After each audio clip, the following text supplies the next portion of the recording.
और इस वक्त की बड़ी खबर आपको बता दें कि बीजेपी ने अपने उम्मीदवारों की घोषणा कर दी है। मध्य प्रदेश और छत्तीसगढ़ के लिहाज से बेहद महत्वपूर्ण छत्तीसगढ़ के 21 सीटों पर बीजेपी ने उम्मीदवारों की घोषणा कर दी है। तो इस वक्त की बड़ी खबर छत्तीसगढ़ के लिए चुनाव को लेकर, विधानसभा चुनाव को लेकर 21 उम्मीदवारों की घोषणा बीजेपी ने कर दी है।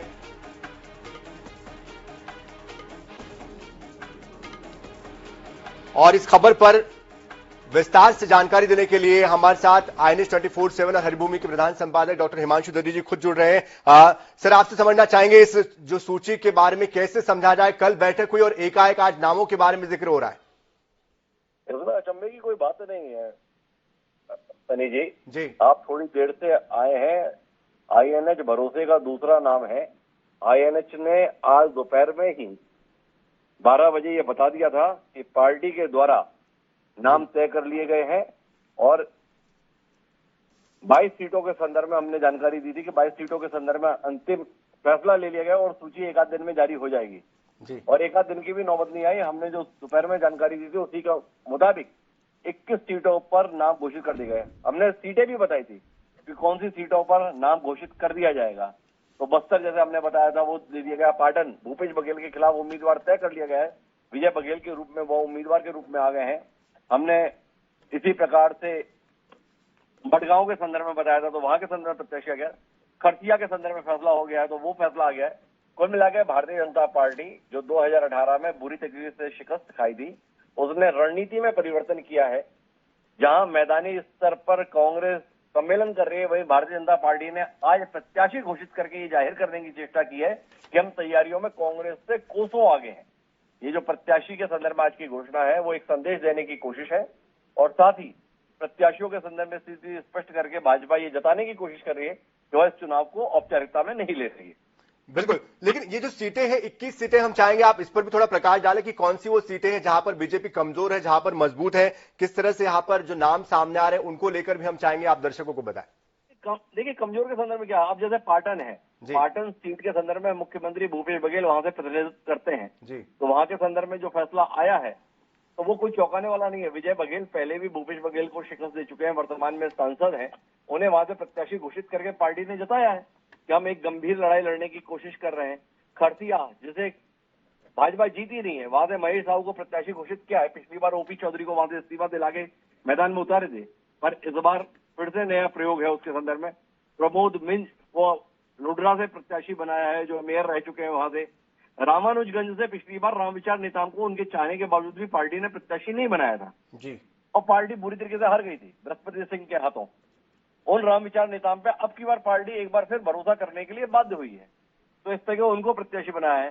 कोरबा के संदर्भ में लखनलाल देवांगन जिन्हें पिछली बार कटघोरा से प्रत्याशी बनाया था उनकी सीट बदल दी है और इस बार उन्हें कोरबा से प्रत्याशी बनाया है। एक स्थानीयता के मुद्दे को हवा देने की कोशिश लखन देवांगन को प्रत्याशी बना के की गई है। वजह उसकी यही है कि इसके माध्यम से पार्टी चाह रही है कि जो मेयर रह चुके हैं कोरबा के उनको एक गंभीर लड़ाई के चेहरे के रूप में प्रस्तुत किया जाए। इसी प्रकार से चाहे सरायपाली है जहां से सरला ओसरिया पिछली बार भी बड़ा गंभीर नाम था उनको प्रत्याशी बनाया। राजिम के संदर्भ में साहू कैंडिडेट पर भरोसा जताया है क्योंकि पिछली बार भारतीय जनता पार्टी के मौजूदा विधायक चुनाव जीतने में कामयाब नहीं रहे थे तो वहां से रोहित साहू को प्रत्याशी बना दिया गया है। तो कुल मिलाकर हम देखें खैरागढ़ से विक्रांत सिंह प्रत्याशी हो गए। खैरागढ़ से विक्रांत सिंह हर चुनाव में एक संभावित नाम होते थे पर रमन सिंह जी की रिश्तेदारी के चलते कहीं ना कहीं रमन सिंह जी संकोच कर जाते थे उन्हें उम्मीदवार बनाने में अपनी सहमति देने को लेकर। पर चूंकि पार्टी लगातार हार रही थी तो अब जब उपचुनाव में भी एक हार भाजपा के हिस्से में आई थी तो इस कारण से इस बार विक्रांत सिंह को मैदान में उतारने का पार्टी ने एक साहसिक फैसला ले लिया है। कुज्जी के संदर्भ में जरूर पार्टी ने श्रीमती गीता साहू को प्रत्याशी बनाया है। यहाँ से वहां से लंबे समय तक विधायक रहे भाटिया जी के बेटे चुनाव लड़ना चाहते थे। अब वो क्या करेंगे ये देखना दिलचस्प होगा लेकिन उन्हें बना दिया गया है। तो इस प्रकार से तमाम सीटों के संदर्भ में फैसले लिए गए हैं ये साफ तौर पर दिखाई दे रहा है। मध्य प्रदेश के संदर्भ में भी वही उसी प्रकार से फैसले ले लिए गए हैं। मध्य प्रदेश से भी कई सीटों के संदर्भ में उम्मीदवार तय घोषित कर दिया। जैसे एंदल सिंह कंसाना को घोषित कर दिया। गोहद से अभिलाष सिंह आर्य हमारे साथ में भी होंगे थोड़ी देर में, उनको प्रत्याशी बना दिया गया है जो अनुसूचित जाति मोर्चा के प्रमुख हैं। चंदेरी से जगन्नाथ सिंह रघुवंशी को प्रत्याशी बना दिया है। छतरपुर से ललिता यादव को प्रत्याशी बनाया। उन्हें पिछली बार बड़ा मलहरा भेज दिया था, तो उनको लाकर यहां से प्रत्याशी बना दिया गया है। तो इस प्रकार से तमाम फैसले पार्टी ने लेकर दिखाए। तो मध्य प्रदेश और छत्तीसगढ़ दोनों के संदर्भ में ही पार्टी ने अपने उम्मीदवार घोषित करके भारतीय जनता पार्टी को कांग्रेस के मुकाबले तैयारियों में आगे कर दिया है। एक बड़ा चौंकाने वाला नाम जो है वो ध्रुव नारायण सिंह का है, जो भोपाल से प्रत्याशी बनाए गए हैं मध्य से। ध्रुव नारायण सिंह पहले वहां से विधायक रह चुके हैं। एक बार फिर पार्टी ने लंबे अरसे बाद उन पर भरोसा करने का मन बनाया और उसके बाद उन्हें मैदान में उतारने का फैसला लिया है। तो कुल मिलाकर एक बड़ा महत्वपूर्ण फैसला है पार्टी के स्तर पे। 39 सीटें मध्य प्रदेश में और 21 सीटें छत्तीसगढ़ के संदर्भ में आज पार्टी ने जो घोषित किए अपने उम्मीदवार, निश्चित तौर पर भाजपा ने ये जाहिर कर दिया है कि चुनाव को लेकर उसकी तैयारियां अन्य राजनीतिक दलों के मुकाबले बहुत ज्यादा आगे। बिल्कुल बिल्कुल सर, आप हमारे साथ बने रहिएगा। दर्शकों को मैं एक बार फिर से बता देता हूं, इस वक्त ये बड़ी खबर आ रही है जो कि मध्य प्रदेश और छत्तीसगढ़ के लिए, बीजेपी के संगठन के लिए और प्रदेश के लिए बहुत ही महत्वपूर्ण खबर है। चुनाव के लिए जहां छत्तीसगढ़ के लिए 21 सीटों के लिए नामों का ऐलान बीजेपी ने कर दिया है, तो वही मध्य प्रदेश में 39 सीटों पर नामों का ऐलान कर दिया है। और ये जो खबर है इसको INS 24/7 ने दोपहर में ही बता दिया था, इस सूची के जारी होने से पहले ही, कि आज या कल में ये नाम सामने आ सकते हैं। यानी कि एक बार फिर से INS 24/7 की विश्वसनीयता पर मुहर लगी है और सबसे सटीक हमारी खबर सामने साबित हुई है। और दर्शकों का जो विश्वास हम पर हमेशा बना रहता है, उस पर हम फिर से एक बार खरे उतरे हैं। एक बार फिर से रुक करते हैं, हमारे साथ लगातार INS 24/7 और हरिभूमि के प्रधान संपादक डॉक्टर हिमांशु द्विवेदी जी भी बने हुए हैं। सर, आपसे अब ये समझना चाहेंगे हम, जिस तरह से लगातार लंबे समय से मंथन चिंतन बैठकों का दौर चल रहा था, ऐसे में कितनी बैलेंस ये सूची है, क्योंकि इसमें नए और पुरानों का जो कॉम्बिनेशन है, किस तरह से इसको समायोजित किया गया है?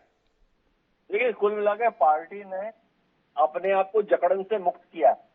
पार्टी ने किसी व्यक्ति के प्रति आग्रह दुराग्रह के स्थान पर जो जिस सीट पर उसे सबसे मजबूत दिखा है उसे मैदान में उतारा है। जैसे भोपाल उत्तर से आलोक शर्मा को प्रत्याशी बनाया है और उनके संदर्भ में कमजोर मजबूत होने को लेकर किससे चलते हैं, पर पार्टी ने निर्णय लेने में संकोच नहीं किया। ध्रुव नारायण सिंह के संदर्भ में फैसला लेने में संकोच नहीं किया। विजय बघेल सांसद होते हुए मैदान में उतारने को लेकर संकोच नहीं किया। पिछली बार चुनाव हार गए थे लखन देवांगन कटघोरा से, तो उनको कोरबा से मैदान में उतारने में संकोच नहीं किया। ओपी चौधरी, जिन्होंने IAS की नौकरी से इस्तीफा देकर खरसिया से चुनाव लड़ा था, उनको सुरक्षित रखते हुए एक नए चेहरे को खरसिया से मैदान में उतार दिया। तो कुल मिलाकर भारतीय जनता पार्टी ने जिस प्रत्याशी के संदर्भ में भी जीत की संभावना है या प्रत्याशी किसी और सीट से जीत सकता है, तो उस निर्णय को लेने में संकोच नहीं किया है। कुल मिलाकर मध्य प्रदेश और छत्तीसगढ़ के लिहाज से आज भारतीय जनता पार्टी ने एक बढ़त स्थापित की है। मध्य प्रदेश में तो भारतीय जनता पार्टी की संगठन के स्तर पर तैयारियां लगातार ही तेज चल रही थी, पर छत्तीसगढ़ में संगठन के स्तर पर जो शिथिलता थी उसे कहीं ना कहीं आज तोड़ा है। क्योंकि जब आप 90 में से 21 सीटें घोषित कर देते हैं, तो अपने आप में ये जता देता है कि पार्टी गंभीरता के साथ इस चुनाव को ले रही। बिल्कुल, लेकिन सर छत्तीसगढ़ के लिहाज से बार बार यहां पर चूंकि बड़े जो लीडर्स हैं बीजेपी के, वो पहुंच रहे थे छत्तीसगढ़ में, और ओम माथुर जी भी यहां पर चुनाव को लेकर पूरा नेतृत्व संभाले हुए थे। ऐसे में ये जो बदलाव हुए हैं, इसका कितना फर्क पड़ा है, और ये जो निर्णय लिया गया, इस निर्णय तक पहुंचने में किस तरह से प्रक्रिया से होकर पार्टी गुजरी है? क्योंकि इसके पहले बार बार जिक्र हो रहा था कि चुनाव प्रबंधन समिति नहीं बनी है, बाकी समितियां नहीं बनी, और एकाएक ये नाम सामने आए। देखिए, ये नाम जो आए हैं सामने, इसका सीधा अर्थ है अमित शाह की सक्रियता के नतीजे के तौर पर हम देखें। अमित शाह मध्य प्रदेश और छत्तीसगढ़ में व्यक्तिगत तौर पर चुनावी तैयारियों को देख रहे हैं। वो लगातार आ रहे थे, निर्देश देके जा रहे थे। माना जाना चाहिए कि ये जो सूची आई है वो उस तैयारी का ही नतीजा है। राजस्थान के संदर्भ में अमित शाह ऐसा रुख नहीं कर रहे हैं, तो राजस्थान की सूची नहीं आई, पर क्योंकि वो छत्तीसगढ़ और मध्य प्रदेश के चुनाव को लगातार देख रहे थे, तो क्या देख रहे थे, तो ये जाहिर हो गया कि वह जमीनी हकीकत को देख रहे थे, अपने स्तर पर रिपोर्ट ले रहे थे, और उनकी रिपोर्ट ने कहीं ना कहीं एक आधार भूमि तैयार की और ये नतीजा सामने आया। बिल्कुल, सर्वे का जिक्र बार बार होता है, क्योंकि जब भी अभी अमित शाह भी आए थे, उस वक्त भी कहा जा रहा था कि अमित शाह जी का अपना एक सर्वे था, संघ का अपना एक सर्वे था, बीजेपी का अपना एक सर्वे था। ये तो सर्वे की भूमिका है, ये कितनी महत्वपूर्ण हो जाती है? सर्वे की भूमिका तो महत्वपूर्ण होती है, इसीलिए तो लोग इतने पैसे खर्च करते हैं, इतनी गंभीरता से लेते हैं। जमीन पर किस प्रत्याशी के संदर्भ में, पार्टी के संदर्भ में, रीति के संदर्भ में, नीति के संदर्भ में क्या जनता सोच रही है, उसके आधार पर नतीजे पर पहुंचने की कोशिश की जाती है। केवल सर्वे के आधार पर फैसले नहीं होते। जी, सर्वे मददगार होता है जी, सर्वे भी एक महत्वपूर्ण पक्ष होता है। केवल इतने दृष्टि से हमें इसको देखना चाहिए सनी जी। बिल्कुल, धन्यवाद जी, बहुत बहुत धन्यवाद सर हमारे साथ जुड़ने के लिए। तो हरिभूमि IANS 24/7 के प्रधान संपादक डॉक्टर हिमांशु द्विवेदी जी हमारे साथ जुड़े थे, जिन्होंने कि पहले ही ये बता दिया था दोपहर को कि आज या कल में ये नाम ऐलान किए जा सकते हैं, और आज एक बार फिर से जो जानकारी IANS 24/7 की है उस पर मुहर लगी है, हमारी खबर पर मुहर लगी है।